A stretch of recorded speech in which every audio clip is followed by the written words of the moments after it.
Final Fantasy for fans and first-timers? Well, we'll see about that.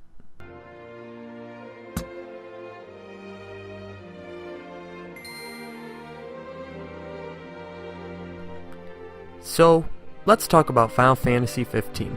I hate it. You can't just say you hate the game. Oh, hey there, Stardust. Yes, I can. It sucks. And I am going to show you all exactly why. Final Fantasy 15 wasn't always Final Fantasy 15. That's right. Back in 2006, Final Fantasy 13 was revealed as well as a rough idea of Final Fantasy Versus 13. A game in the same universe, but different settings. That's right. This heap of junk used to be part of this heap of junk. I don't even own this game. I never even wanted to. It wasn't until 2013 where it was re-announced at E3 as Final Fantasy 15 and showed off a car. And more car. Oh, the selling point is the car. Eventually, it was released and then they kept pumping updates into it, and I finally reached a point where this video was finally up for viewing, as you can plainly see. But for now, let's take a look into the plot. I'd say spoiler warning, but honestly, if you've played even the worst Final Fantasy games, you know exactly what you're getting into. So strap yourselves in. This is going to be a long, painful ride. For me. You just get to watch the video. Chapter 1. So to set us up for lore in this amazing universe, the main characters, Noctis, Gladiolus, Prompto, and Ignis, all talk with the king, and are told to go do something or whatever. But on the way your car breaks down, so you have to push it. Man, we're already only 5 minutes in. The game's already told us it's going to be a painful journey. Once you reach Hammerhead, the place you'll visit a million times while you play, you'll meet a Final Fantasy staple, Cid, and his annoying granddaughter, Cindy. Her only purpose in the game is to get your engine running, and to fix the regalia too, I guess. Prompto points out they sell ebony here, which is Ignis's favorite coffee. Seriously, I've heard more about his affection for ebony while playing than anything else.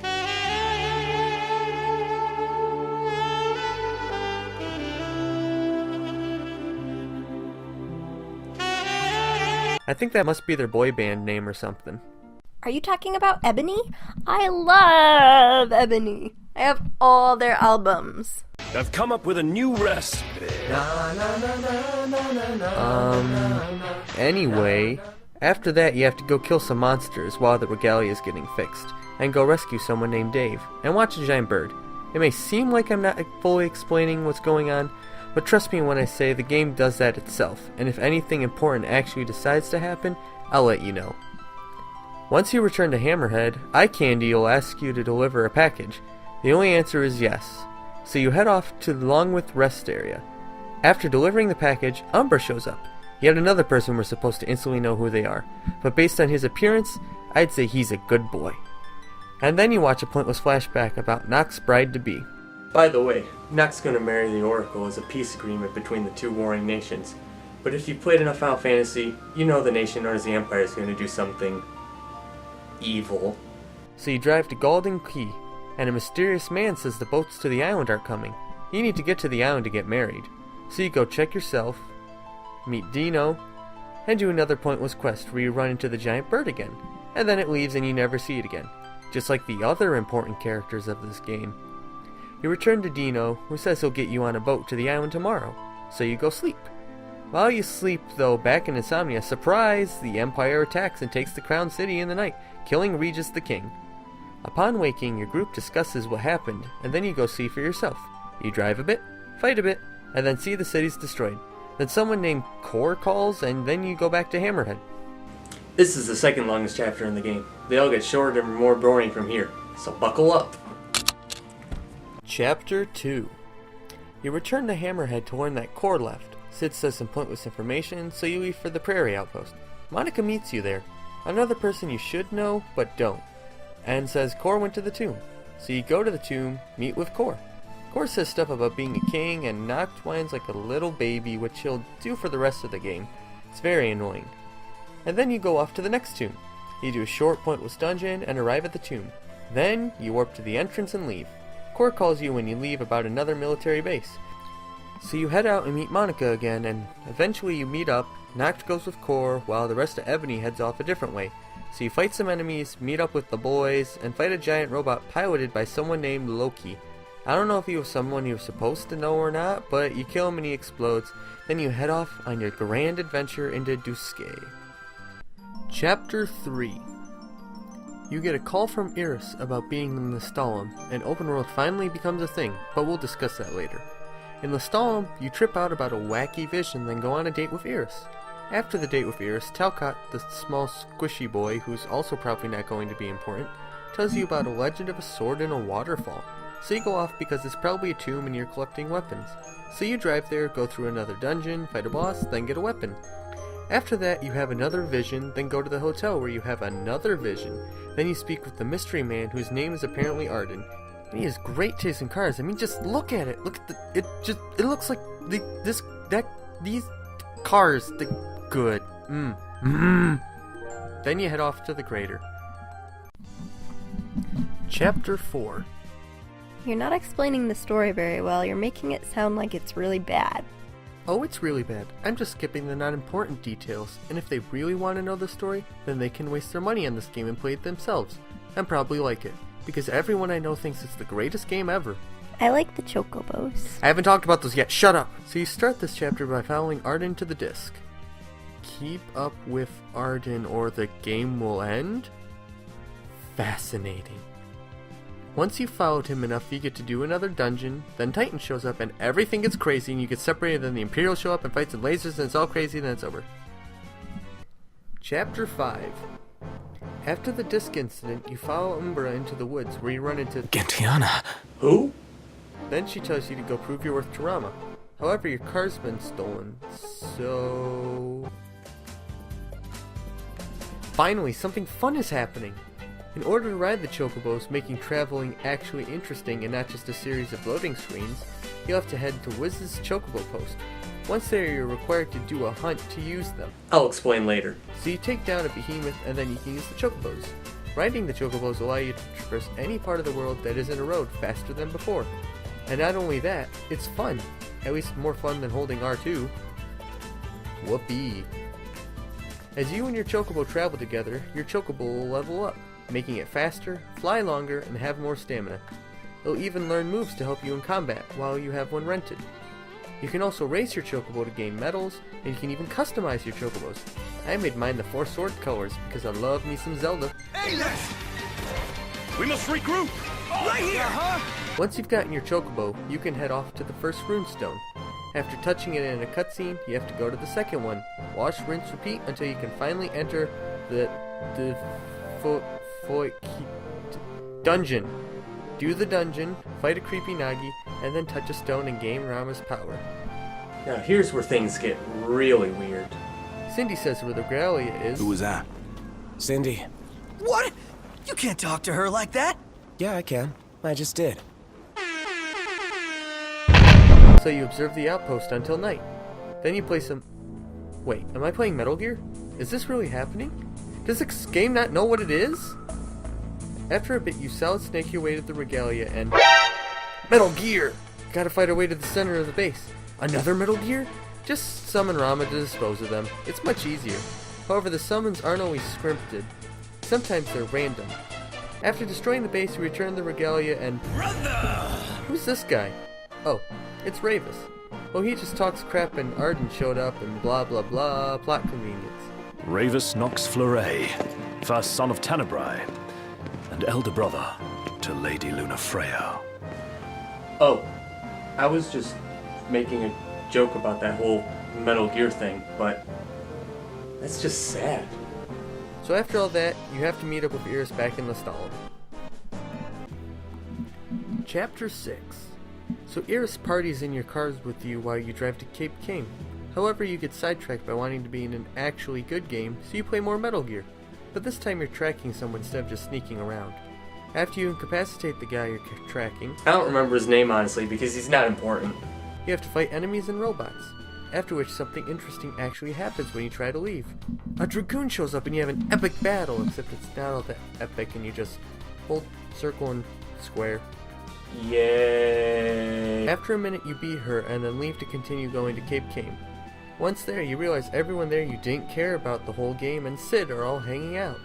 You talk to a small child who was always with that dead guy, Jared I think his name was, and you find out you need Mithril. Chapter 7.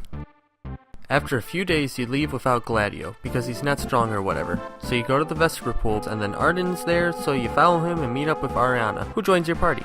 You wait till night, then do a dungeon to get some Mithril. The boss of the dungeon is not worth talking about. After that you're told to go to the power plant, so Ariana takes you there. Chapter 8. So Ariana drops you back off in the Stalin, but it turns out the power plant is failing, so you have to fix it. So you and a random hunter that kinda sounds like boring old Gladio gets suited up and go inside to fix it. So you go and kill the things, then you leave. After leaving, Iris comes and takes the Mithril back to Sid, and then it's revealed that it's actually Gladio. Well, that makes sense to me. I'm sure they'll explain it when they release another thing you have to pay money for plot that should have been in the game in the first place. So you meet up at the cabin in Cape Came and then head under the lighthouse, take a group photo of non-memorable people you don't remember, load up the regalia, and then get on the boat and leave for Altisa. Or you do everything the open world segment has to offer since it was the selling point of the game. Now where to start with this? Yes, the car. I'll be honest, it sucks. It sucks and I hate it. Sure, you can customize it and get it upgrades, but it's so boring and you'll just be spending half the time fast traveling to wherever you want to go. I mean, would you rather do this? This? Or this? It's just as boring but takes way less time, and it only costs 10 gil, but that's nothing. However, they did try to make what little driving mechanic there is interesting. You can pick up CDs of soundtracks to other Final Fantasy games, or you just already have them on your iPod and don't need them in-game. But at least you can drive in the wrong lane. Ha ha ha ha! Look at me, I'm English! Oh, I guess I need to take this to Eye Candy now and have her service it. Oh my goodness! How in tarnation you do this to her? I don't know. Hey, Nox, why don't we sleep there? All pretty again. Take care of her, you hear? Okay. You also can make it into an off-road vehicle because of recent updates, but I'd call it a buggy. Why do I call it a buggy? Oh, I don't know. Not because it's buggy or anything. Nope. Not at all. It's extremely buggy. Another thing you can do during your adventures in the open world are hunts. They're like the hunts from Final Fantasy XII, but you can actually see where they are on your map. A hunt consists of waiting till a certain time of day, as listed on the information panel, going to the location, killing the monsters or demons, returning to any tipster, getting XP, points, and monies, sometimes items. Then you're done. Every hunt gets you hunter rank points, which level up your hunter rank. Some hunts you can't do unless you're a certain hunter rank. Okay, I've been sitting patiently for a while now, but when are you going to start talking about the combat or the skills or anything?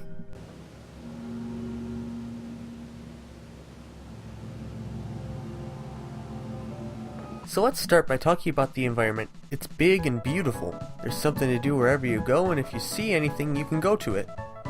Oh, no, I was playing Breath of the Wild. Sorry.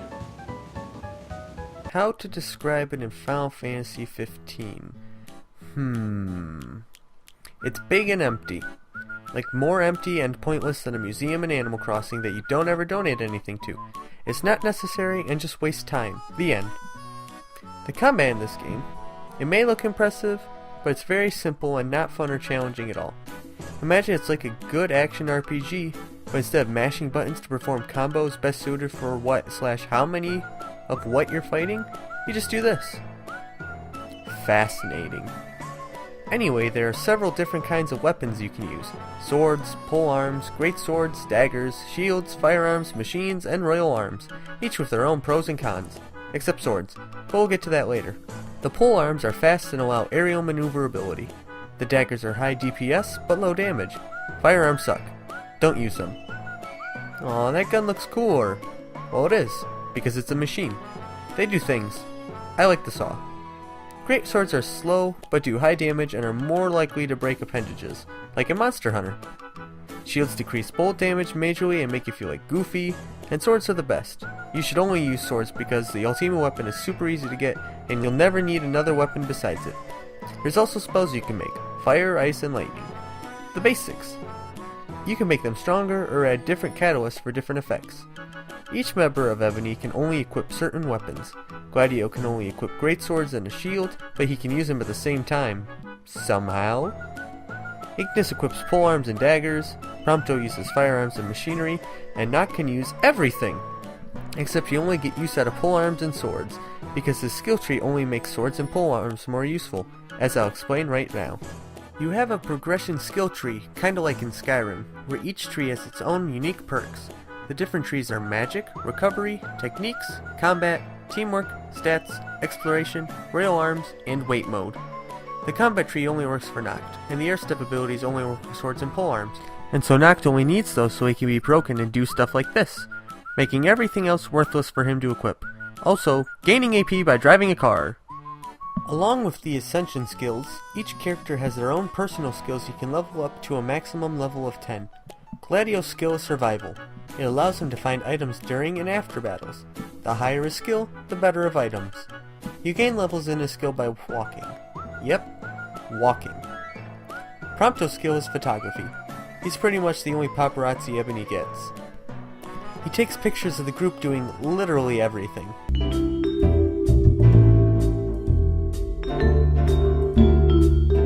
To level up his photography skill, Prompto has to take pictures. Duh. And as he gains levels, he gets different filters. Now, Ignis' skill is probably the coolest one yet in my opinion. Ignis cooks! He cooks food that boosts different things about the party, such as their health, magic, damage, experience, etc. To level up his cooking skill, you have to have him cook stuff when you're at the camp. I'll explain camp in a bit. And the more complicated the recipe, the more skill points you gain. As you gain more levels, you gain more recipes. And in order to cook the food, you have to have ingredients and recipes. You start off with a few, but as you do literally anything, you... That's it! What's up, Iggy? I've come up with a new recipe. Yeah, that. If you pick up a new ingredient, you... That's it! What's what? I've come up with a new recipe. Yeah. If you eat something you've never eaten at a tipster before, you... I've come up with a new recipe. Ignis, stop please, I'm serious. The annoying part is after a boss fight at... That's it! Ignis, I swear you need to calm down. Where was I? Oh yes. Noct's skill. His skill is... fishing. It's boring. You fish to gain levels. Levels make you fish better. That's it. The Overworld is also full of pointless side quests, like collecting frogs. Yay?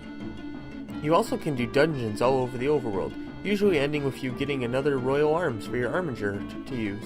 But be careful, Royal Arms sap your health as you do damage. There are also a few minigames you can do as well. I already mentioned the Chocobo races, but you can also play some weird pinball game called Justice Monsters. It's stupid and makes no sense, but you get items for playing.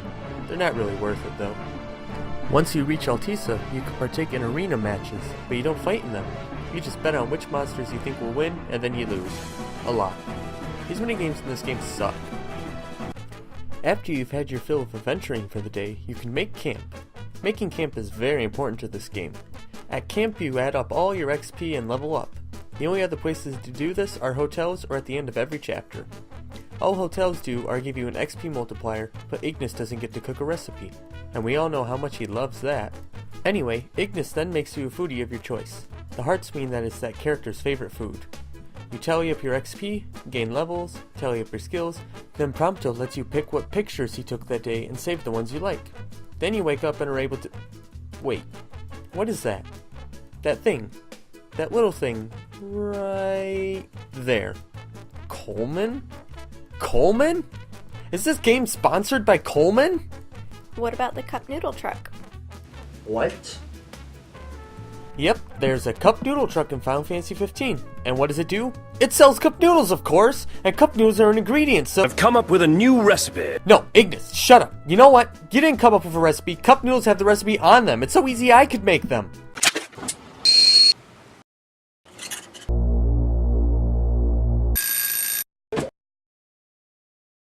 That's it.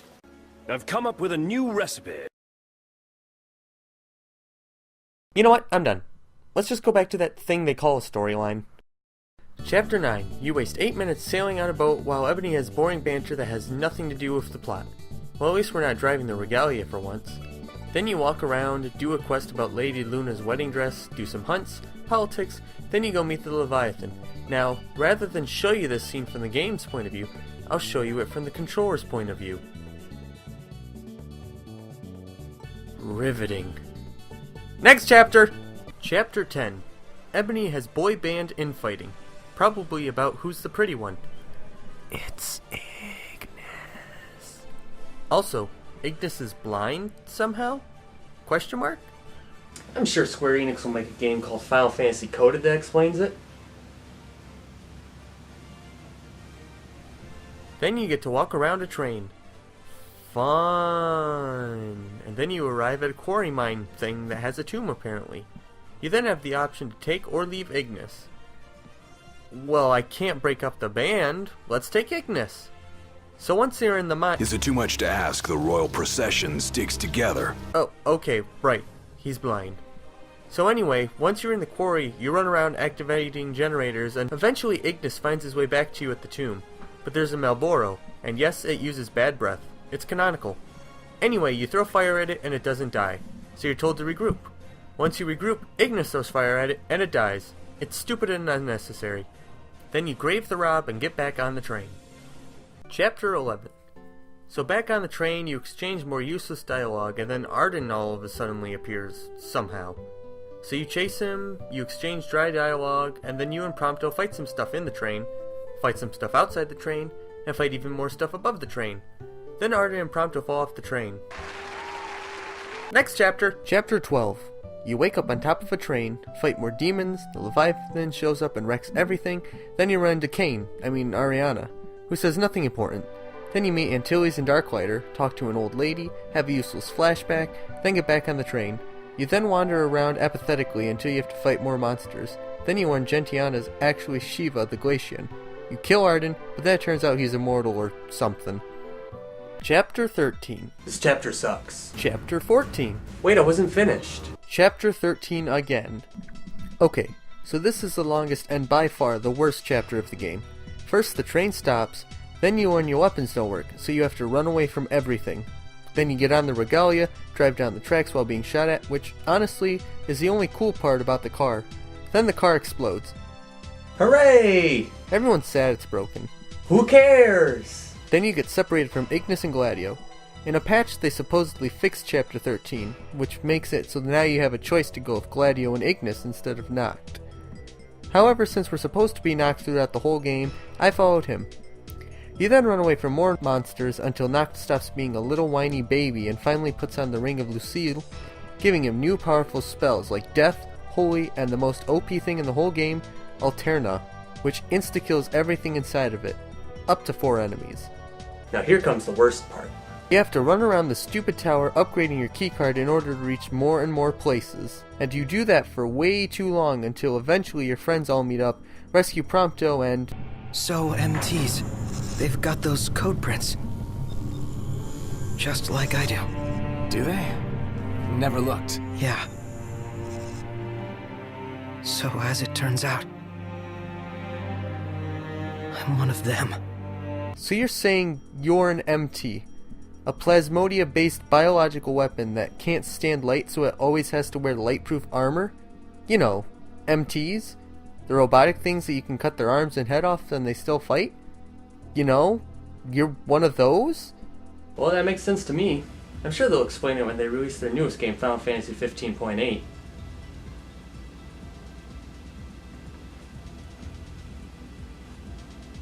The wiki says you're human!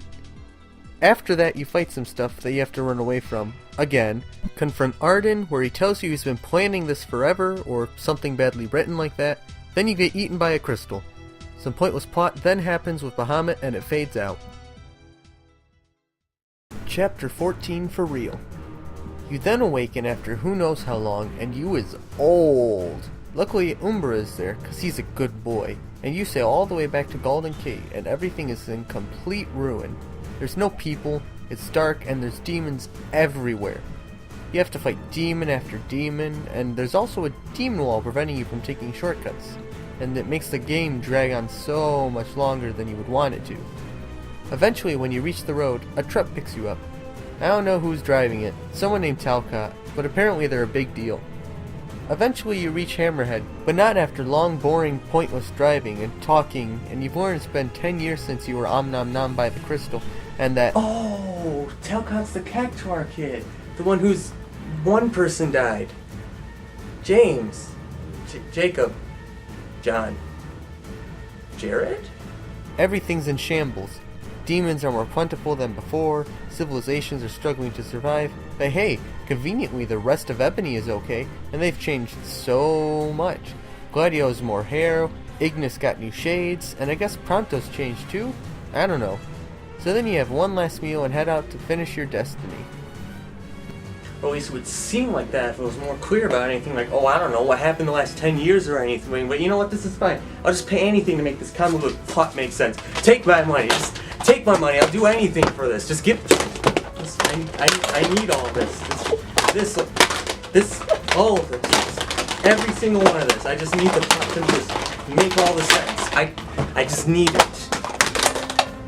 The next day, donned in his kingly raiments and kingsglaive garb, Ebony begins to take back Insomnia by running through the city fighting the enemies that should be fun to fight, but aren't. And you have what should be a sweet fight against the Behemoth King, but all you have to do is press L2 and summon Ramen to kill him. So far the ending of this game isn't very challenging, or fun. After that you fight Ifrit, and it will replay the cutscene from the opening, except Ebony is wearing their new boy band branded fashion line. Once you start the fight, you hit Ifrit a few times, then summon Bahamut to get Ifrit up an octave out of his throne. Then you hit him a few more times and summon Shiva to kill him. It's so much fun. After that pathetic excuse for a fight, you then go up an elevator and you get all emotional and you go and take a picture with you since you're not going to be coming back to see your friends since you'll be dead or something. So you should pick the most memorable picture you have. And I certainly did. Because it's final boss time. Arden says stuff that's pointless and boring and quite the yawn fest about destiny or something, and then he KOs your boy band, so you have to go and fight him. However, it's just the standard hold square until you press circle. Once you get his health down halfway, a cutscene triggers, and then you both activate your armatures and begin Phase 2. And it's so much harder. Except that it's not. Just hold circle and left on the joystick and you'll win, causing both of you to crash down to the ground below. Then you just swing your sword a few times and... a final boss staple sin in all modern games. Press circle 13 times in a quick time event, and I use the term loosely. You have tons of time to react. And then it's over. Then the band gets back together to fight off demons, except Noctis goes to fulfill his destiny. He sits in a chair, gets stabbed, then enters the crystal where Arden's there. So you and the light of your friends or some Kingdom Hearts crap lets you hit circle one more time to destroy him before you disappear forever. Then it plays a flashback of what happened the night before, and I can't take it seriously because right there, front and center, Coleman! Crappy ending of Final Fantasy 15 sponsored by Coleman. That's it. We're done. I'm out.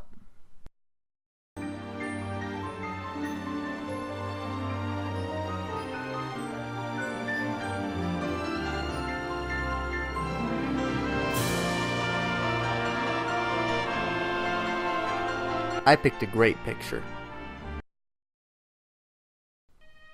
Okay, we're done now. What about the Adamantoys? Oh. After the main game, you're ready to tackle the hardest enemy yet, the Adamantoys. You begin this fight by starting a quest about tremors, and then doing a hunt. Then the Adamantoys shows up, and remember, this boss is supposed to take 72 hours to beat. So I'm super excited to tackle this. 1, on, son. We got much life remaining. Show no mercy.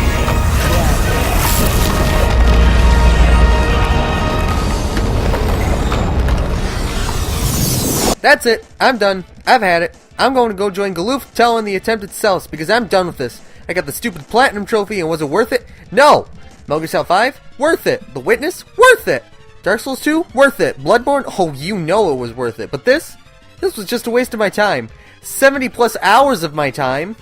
But didn't you want to buy the DLC packs that come out so you can get closure on the badly written parts of the story?